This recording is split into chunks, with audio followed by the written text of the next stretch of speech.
we're an oven. We need preheating, right? We need that foreplay. And I think men need that too.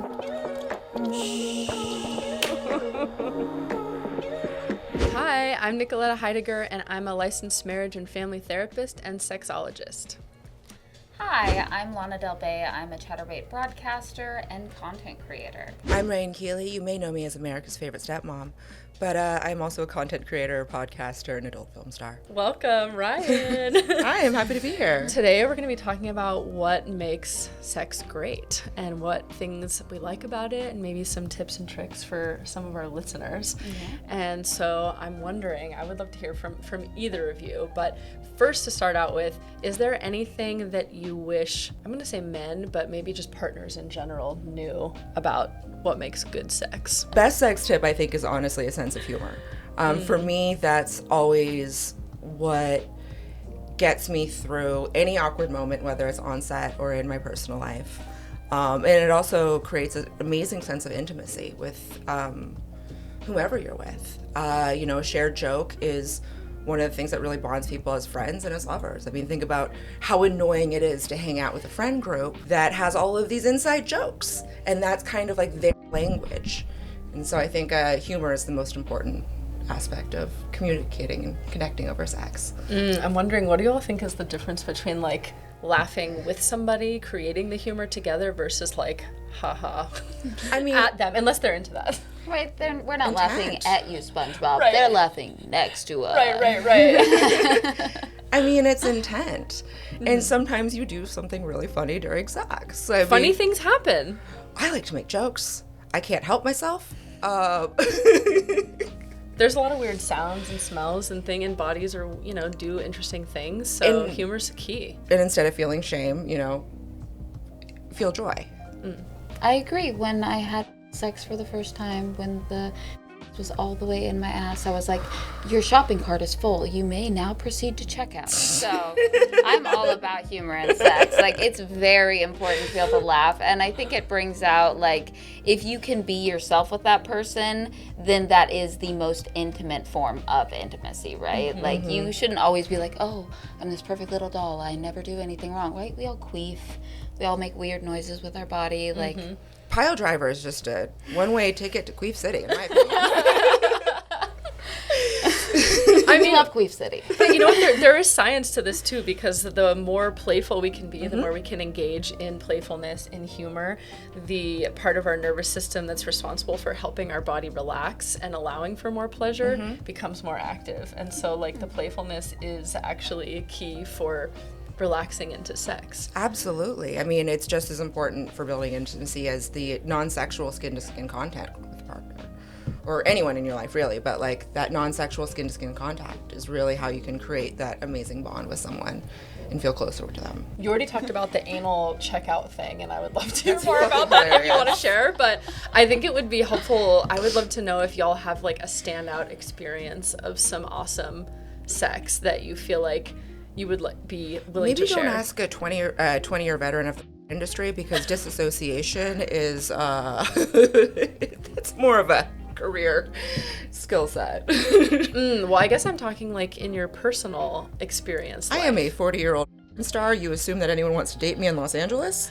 We have some really interesting episodes on YouTube about dating in the industry, and we'll circle back to that in another video, because that is something that is people need some support on. Here. For me, I only have sex professionally with, like, with males, with my male partner. So that's very interesting. Yeah, we don't do performative, like obviously we're aiming for camera angles and everything, but we are just having sex. Has that affected your off-camera sex life? I know that I have some friends that, for example, this girl was a long-time girl-only performer, started doing boy-girl content, I believe, on streaming with only her husband, and it started to affect their off-camera sex life. She, at one point, was complaining that they were only having sex for camera, because, as you're busy, a once weekly live show, that's a lot of sex for some people. I mean, it's a lot of sex once a week for an extended amount of time. And so they weren't having, say, like, a fun and playful HJ you know, like after going to Ross, you know, and it was all Which just, we love. the old fashioned needs to come back. I am Team HJ. I'm a big fan as well. I think that the hand job is severely underrated, and I'm a big fan of the adult hand job. That's so hilarious. I was actually just giving a hand job to my partner the other day, and he's like, God, I love this so much. I love it when you just touch me with both your hands. And I was just like, you know what? I like this. You're an old-fashioned kind of guy, and I dig it, right? Because who doesn't love grabbing dick? Oh, well, how can we, like, get our listeners to, like, get onto this old-fashioned wagon with us? Because I think a lot of people are like, oh, that's high school, or that's, you know, passé. But I think it's a really fun thing to add to your menu. I feel like I deploy the HJ, like I deploy a really great compliment. You know, I just want to make someone's day better. And I like to lead up to the HJ. Like, I will never promise sex because God knows, like, that is just way too much commitment for me. And I know that speaks more to me as a person than to everybody else.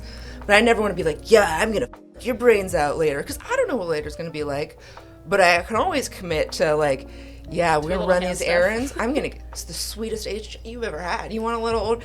And then I'll just walk around, you know, running errands, whatever it is with that partner. Even if it's over text, like, make it like silly face, you know. There is a surprising amount of emojis that can be used to indicate hand jobs. Oh, wait, which ones? I mean, the hand one, the shaking hand one. Oh, yes, like yes. There's prayer. I mean, praise. You better keep that hands off that because I'm gonna be touching it later, you know.